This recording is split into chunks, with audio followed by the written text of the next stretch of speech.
Bonjour tout le monde, je crée ce petit vidéo-là pour essayer d'aider les gens qui se demandent comment faire des lives ou comment ils vont être capables de se débrouiller pour peut-être contacter certains élèves facilement avec Teams.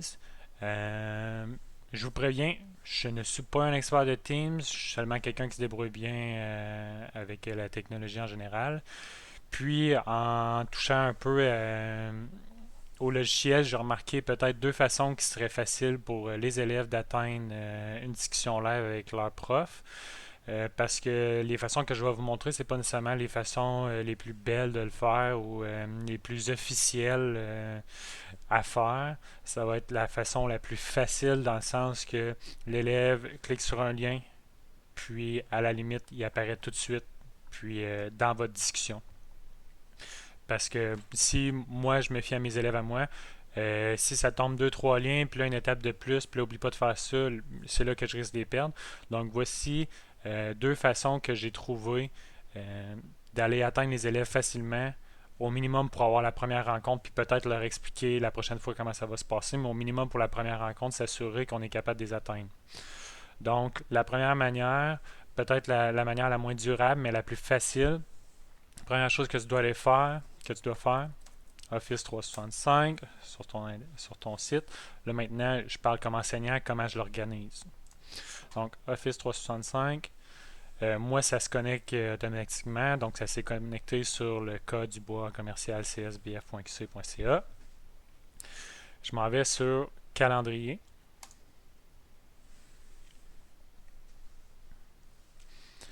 Puis quand je suis finalement sur calendrier, je viens créer un événement.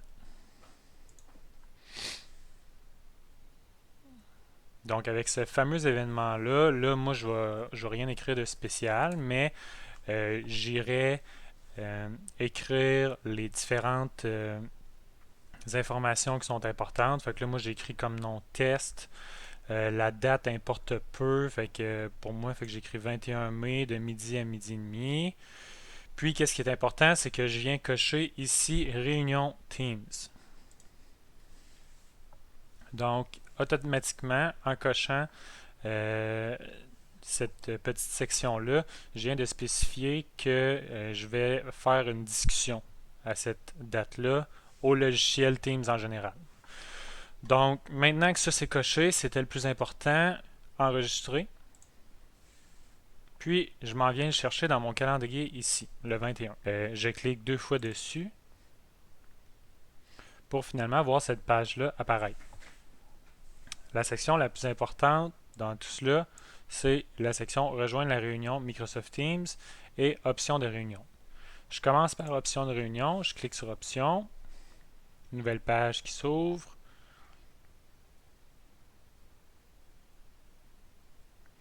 Je m'assure que pour qui peut éviter la salle d'attente, je clique sur Tous et je m'assure qu'on peut toujours laisser les appelants ignorer la salle d'attente. Oui. Annoncer quand les appelants arrivent ou s'en vont. Oui. Qui peut se présenter. Tous. J'enregistre. Je reviens à ma page précédente. Je clique droit sur Rejoindre la réunion Microsoft Teams. Je sauvegarde. Je copie le lien. Et je me retrouve avec un lien comme celui-ci que lorsque je place ce lien-là dans ma barre de connexion, je vais automatiquement me rendre à ma discussion que je viens de créer. Donc, je vous fais un exemple. Là, ça va se connecter en tant qu'enseignant.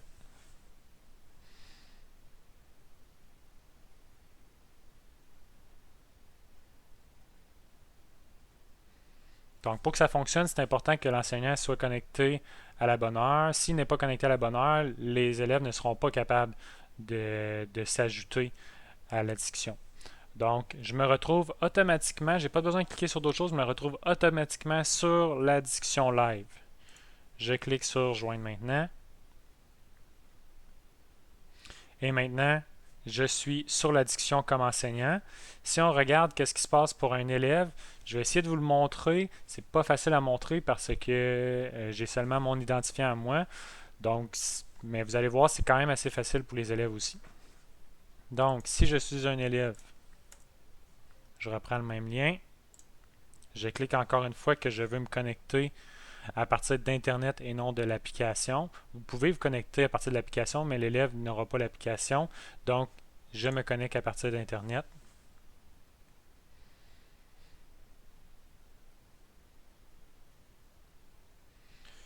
Puis, pour simuler qu'est-ce qu'un élève voit, je vais me déconnecter.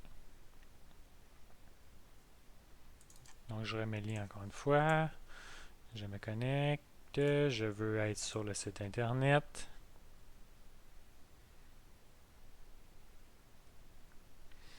Voici qu'est-ce qu'on me montre comme élève. On me demande même pas mon CSBF, on me demande rien, on me demande seulement d'écrire mon nom. J'écris mon nom, Kevin. Je clique que je veux joindre la discussion. Et ensuite, on voit que je suis en discussion avec mon enseignant, Kevin Dubois. Aussi simple que ça. Donc, comme vous pouvez voir, j'ai seulement eu besoin comme élève d'entrer le lien dans ma barre de tâches, me connecter à l'application via Internet, écrire mon nom et automatiquement j'étais en discussion avec mon enseignant. Est-ce que c'est la manière la plus belle, la plus facile pour l'enseignant de créer la discussion? Peut-être pas. Je suis certain qu'il y a plein d'autres manières. Mais une chose est certaine, c'est très efficace pour que l'élève n'ait pas à avoir de difficultés à vous rejoindre.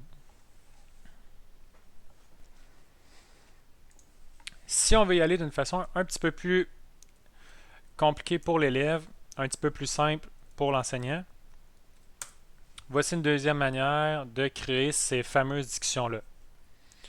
Je m'en vais sur Office 365 de nouveau. Maintenant, je dois me connecter parce que je m'étais déconnecté. Je vais sur l'application Teams.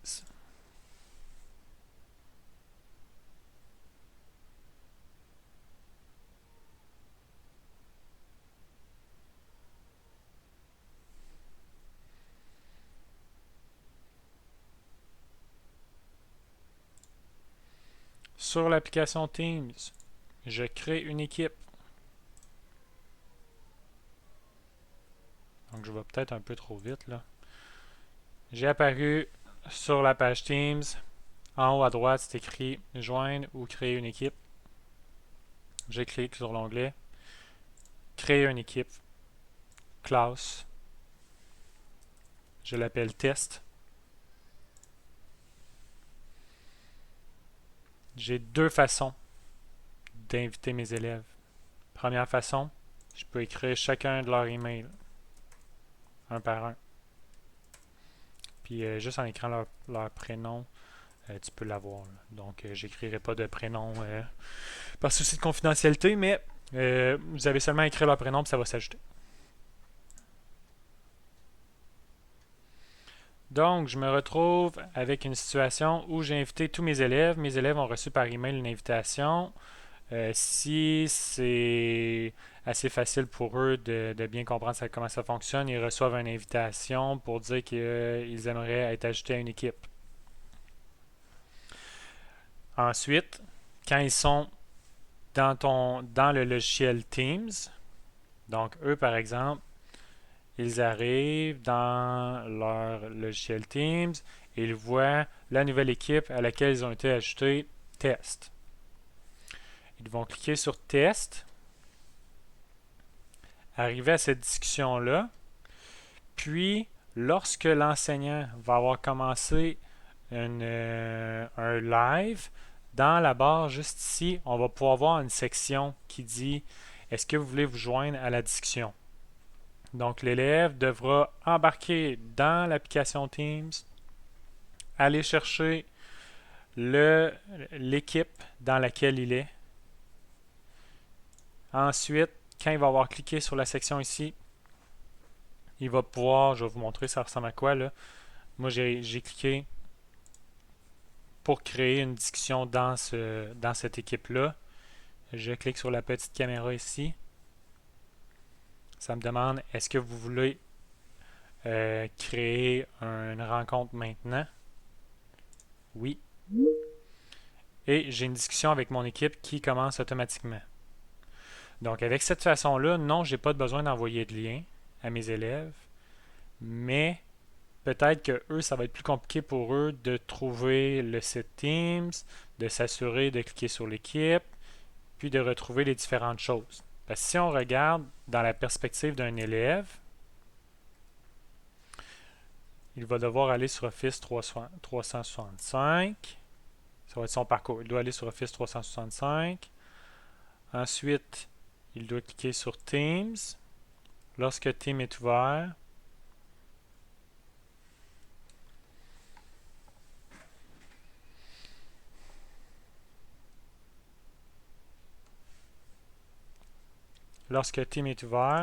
ces différentes équipes vont apparaître. Il va cliquer sur Test. Puis, vu que l'enseignant va avoir déjà commencé une discussion, il va avoir la fameuse barre pour dire qu'il y a une rencontre en ce moment. Il va cliquer sur Joindre et il va pouvoir s'y joindre.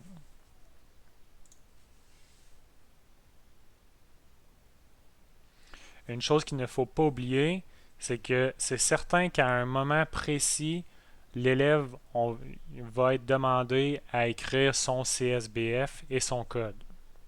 Donc, il doit connaître son CSBF et son code pour que cette façon-là fonctionne. Une dernière façon qu'on peut permettre à des élèves d'ajouter une équipe, qui demande encore un petit peu plus, d'après moi, de connaissances, c'est, par exemple, dans mon équipe test, je décide que moi, je veux leur donner un code qui va leur permettre de se connecter automatiquement à mon équipe, de rejoindre mon équipe automatiquement. Je vais dans... J'ai cliqué sur Test, il y avait 3 petits points ici. Manage Team, donc gérer mon équipe. Settings, paramètres. Puis là, j'ai plein d'options. Il y a une des options, c'est code d'équipe. Je génère mon code d'équipe. Voici un code qui va permettre à tous les élèves de rejoindre cette fameuse équipe test-là automatiquement en faisant ces actions-là. Donc là, moi, j'ai copié-collé. Dans la section Teams, j'ai joindre ou créer une équipe. Je clique sur joindre avec un code. J'écris le code, joindre l'équipe et je fais maintenant automatiquement partie de l'équipe test. Cette façon-là, je la trouve très facilitante en classe. Mais à distance, je doute de vouloir que vous souhaitiez gérer des élèves soit par email ou par téléphone pour essayer de leur expliquer que là, ce code-là, tu dois cliquer ici, tu dois faire ci, tu dois faire ça. C'est pour ça que la première façon que je vous ai expliqué avec le lien, où ils reçoivent un lien par email. Donc, par email, tu envoies le lien à chacun de tes élèves. Ils ont seulement besoin de cliquer sur le lien. Je trouve vraiment que c'est la manière la plus facilitante. Je vous laisse découvrir comment vous voulez faire fonctionner le tout, mais c'est les façons que j'ai moi-même trouvé de faire fonctionner le logiciel le plus facilement possible dans les circonstances qu'on est.